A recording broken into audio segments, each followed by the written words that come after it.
Welcome back. All right, so as I explained this morning, this is sort of a modified review in that there's hockey I did not get to see tonight. I went out shopping with the wife. Now there was going to be there was a Abbotsford hockey game tonight, just not in Abbotsford. So we did not go to Calgary to watch that game. As much as I like watching the Abbotsford Canucks, I didn't think I'd be able to get from Calgary home for the review in time, or for tomorrow morning's game since they start early. So we've got the review on the review here, the preview for tomorrow on this side of the board, something I haven't done in a very long time. And let's go ahead and we'll jump right in, talking about Toronto in New York against the Rangers. And it's Stolarz versus Shesterkin, as Stolarz does his best to show that he should be the starting goaltender for the first round. And it will be interesting to see what the Leafs do. Stolarz and Woll both pretty equal in terms of experience, but Stolarz was with Florida last season. So 147 in, Toronto on the power play, they score. Ekman-Larsson with a nice one. Domi and Riley with the assists. The Rangers would tie it at 13:08. It's Zibanejad scoring from Borgen and JT Miller. So Miller on the board. It's 1-1 after the first period. Second period, 51 seconds in. Unassisted goal for William Nylander. It feels like a lot of Nylander's goals are scored on turnovers, breakaways, etc. Very often unassisted. He's had quite the season. And that's the only goal scored in the second period. 16 shots in that period in total, which was the least amount of shots in any of the three periods. So 2-1 Toronto after two. 3:47 into the third. During a Toronto Maple Leafs power play, Will Cooley gets the Rangers tied with a shorthanded marker. Zibanejad with the assist. That's at 3:47. So Zibanejad with a goal and an assist tonight. But after that power play is done at 6:21, Toronto gets the lead back for the third time. Matthew Knies scoring from Matthews and Marner. Knies is going to be a key guy for Toronto as we head towards playoff time as well. Toronto ends up winning this one 3-2. They go to 37-20-2. This is an impressive win to me because the Rangers have had some good games lately.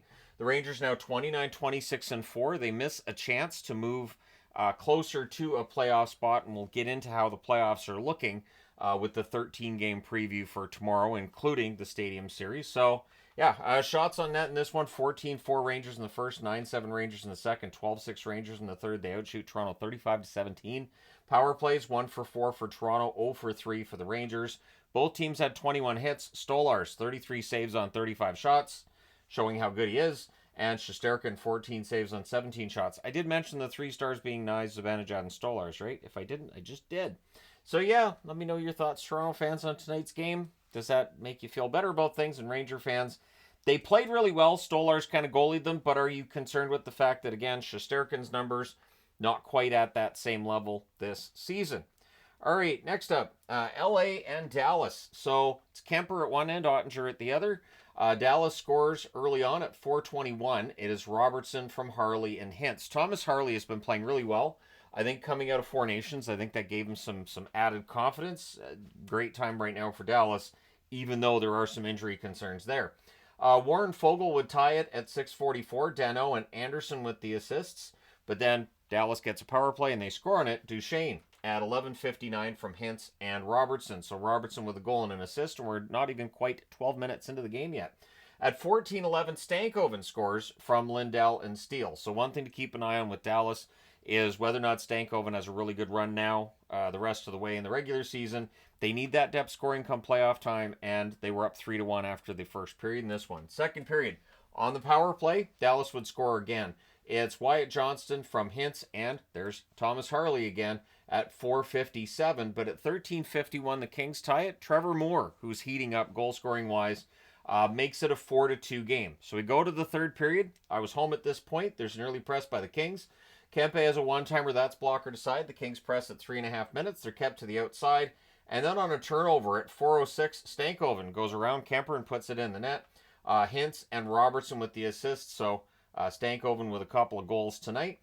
Shots are 5-4 for the Kings at 5.5 minutes. We get a power play for LA, and that leads to a shorthanded marker at 6:19. Steele goes backhand on a breakaway and gets the shorthanded goal to make it 6-2. Stars finish the kill. Lindell's then denied. The Stars press after that. We get a crossbar for Lyubushkin. Kings go back to the power play. That was killed off as well. The Kings press after that power play is done.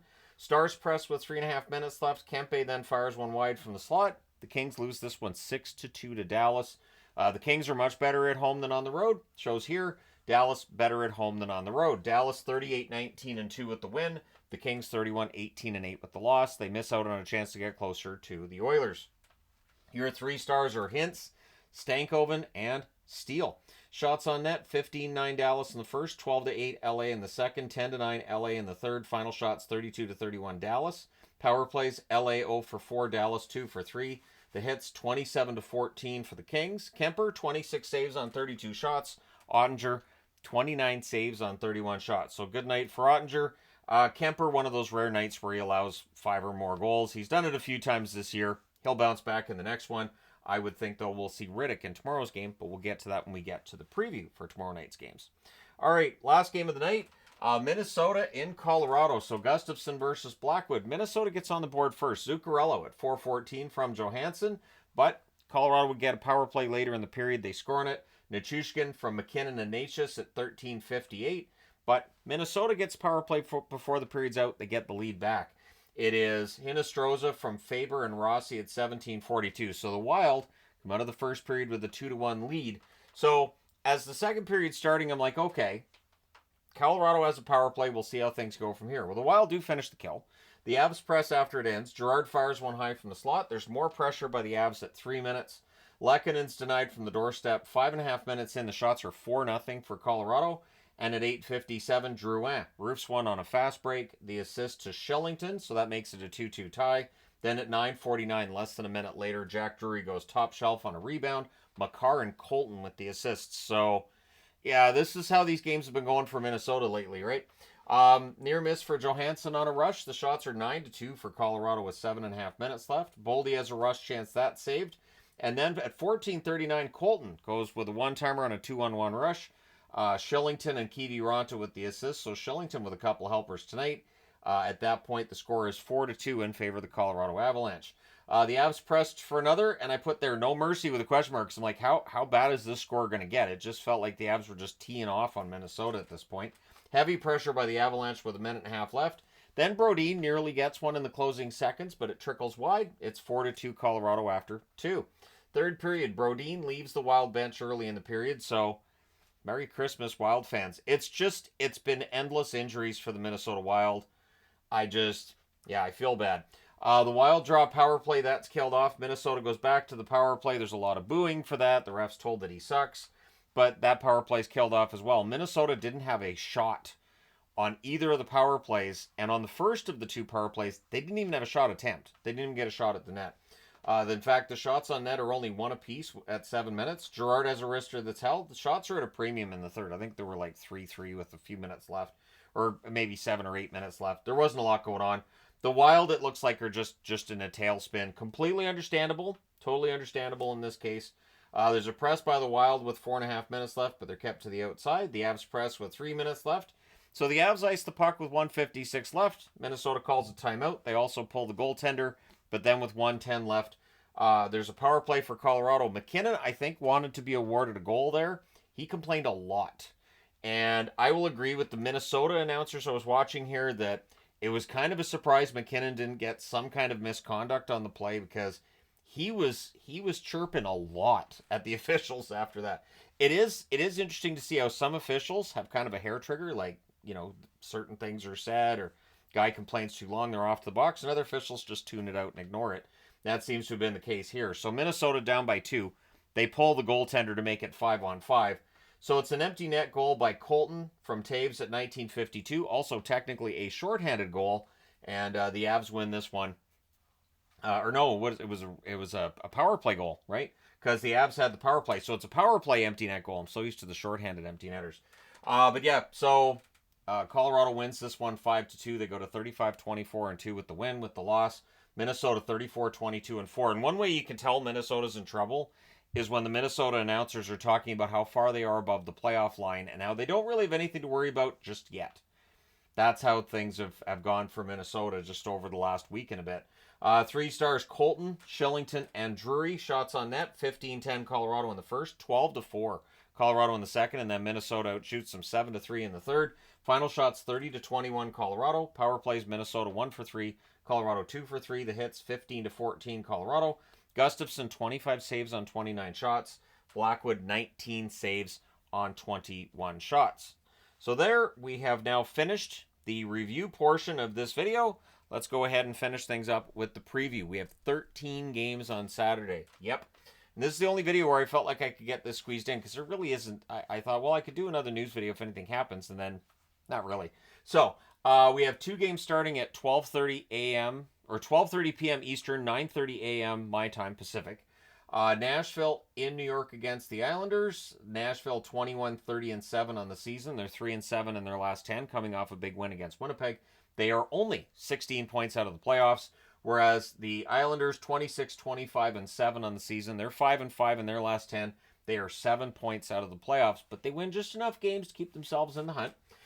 So that one will be interesting. Also at 12:30 Eastern, 9:30 a.m. Pacific, Tampa Bay in Washington. This one could be a lot of fun. Tampa Bay, 7 wins in a row. Washington has lost back-to-back games at home in regulation. Should be kind of ornery. And I believe Tom Wilson's going to be back in this one too.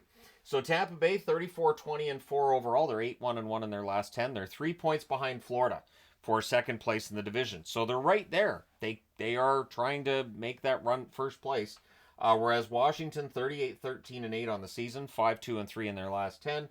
And they're 12 points clear of Carolina atop their division, which might explain part of the reason why they're not as focused over the last couple of games. Then we've got 2 starting at 3 Eastern, noon Pacific, so I'm guessing one of these is going to be a double header. I will get a video done of the first 4 games, understanding that the Stadium Series game starts 3 hours after the posted start times here, but I don't trust it because I know one of them is going to be a double header. One of these games is going to be late. I'm guessing Boston-Pittsburgh. So Calgary will be in Florida against the Panthers, looking for a goal or something more than what they had against Tampa. Calgary 28-22-8 on the season. They're 4-5-1 in their last 10. They're 1 point behind the Canucks for that final playoff spot in the West. Whereas Florida 36-21-3. They're 7-3 in their last 10. Based on tonight's results, they are 1 point behind the Toronto Maple Leafs, who passed them for first place in the division. So also at 3 Eastern, noon Pacific, we have the Boston Bruins in Pittsburgh, a battle of the black and gold in this one. The Boston Bruins 37-25 or 27-25-8. Look at that Bruins fan trying to add 10 wins. I apologize. 27-25-8 on the season, 3-5-2 in their last 10, and 4 points back in a playoff spot. Might I interest you in a team that should sell at the deadline? The Pittsburgh Penguins, a definite team that's selling. 24-28-9 on the season, 4-5-1 in their last 10, and 9 points back of the playoffs. So both teams that wear black and gold in the NHL probably going to be doing some kind of a sell at the deadline. So that's your 4 early games. You guys can let me know your picks there. Let us move on to the Stadium Series game, which starts at 6 o'clock Eastern, 3 o'clock Pacific. And it's important enough to have that 1 hour before a bunch of other games get started. So it is Detroit. It is Columbus. We saw some fireworks in that game in Detroit, which Columbus won 5-2. This should be a very interesting one in the rematch. And, of course, there'll be over 90,000 people in attendance for that game tomorrow, the Stadium Series. Detroit 30-23-6 on the season. They're 7-2-1 in their last 10. Columbus 29-22-8. They're 6-3-1 in their last 10 games. And the other interesting part, of course, with this matchup is that they are tied as wildcard teams. They are 4 points ahead of Ottawa, the Rangers, and Boston. So if it's a 3-point game, Ottawa, New York, and Boston are going to be ticked. So anyways, then at 7 o'clock Eastern, 4 o'clock Pacific, we have 4 games starting then, beginning with Montreal in Buffalo against the Sabres. The Montreal Canadiens 28-26-5. They're 4-6 in their last 10. 5 points back of a playoff spot. They've started winning again, trying to go for that spot. The Buffalo Sabres 24-28-5. They're 6-4 in their last 10 and 13 points back of a playoff spot. So no playoffs there. 7 Eastern, 4 Pacific start between San Jose and Ottawa. San Jose's been playing well, but not well enough to win. 15-36-9 on the season. 1-6-3 in their last 10 games. They are 26 points back of a playoff spot. So at this point in time, they have not changed their placement on the power rankings. I know that's a spoiler for tomorrow, but if they can win in Ottawa, they might. Ottawa 29-25-4. They're 5-5 in their last 10, but that second column of fives, that's the 5 games that they've lost most recently. They're 4 points back of a playoff spot, as I previously mentioned. 7 Eastern, 4 Pacific start between the Oilers and Carolina. This should be interesting because both these teams have had some struggles recently.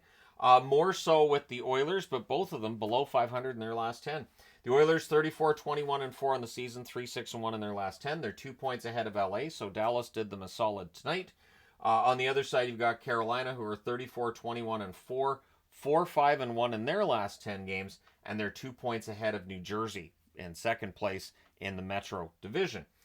7 Eastern, 4 Pacific start. Philadelphia in Winnipeg against the Jets. The Jets looking for some revenge after taking a loss for the first time in about a month. Philadelphia 26-26-8. They're 4-4-2 in their last 10. They're 6 points back of a playoff spot in the East.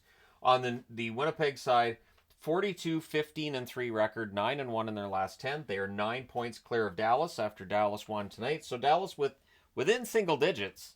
They're not catching Winnipeg, but they're within single digits anyways. Then at 8 o'clock Eastern, 5 Pacific, we have one more game starting then. The LA Kings in St. Louis against the Blues. The Kings 31-18-8 after tonight's result, 5-3-2 in their last 10. And again, 2 points back of Edmonton. Could have tied them with a win tonight. St. Louis 28-26-6. They're 5-3-2 in their last 10 as well. They've played really well for the last little bit here. Basically, since the break, St. Louis is playing well. They're 3 points back of a playoff spot. So the Kings coming off this loss against Dallas, they got to get it right back together because tomorrow night they're going to be against St. Louis. I'm guessing it's going to be David Rittich in this game. Rittich has to be better than he was against the Canucks. 9 Eastern, 6 Pacific, we have the New Jersey Devils in Utah against the Utah Hockey Club, who've been hot recently as well. The New Jersey Devils 33-22-6 overall. They're 5-5 in their last 10. They're 4 points ahead of Columbus. So Columbus is in the running for third place in the division. We don't talk about it because we're so busy looking at the wildcard picture, but they're only 4 points back in New Jersey. On the other side, Utah 27-24-9. They're 6-3-1 in their last 10. They're only 2 points out of a playoff spot now. They're right there. So Utah in a good position, might be looking to add come playoff time, or come the trade deadline, looking towards playoff time.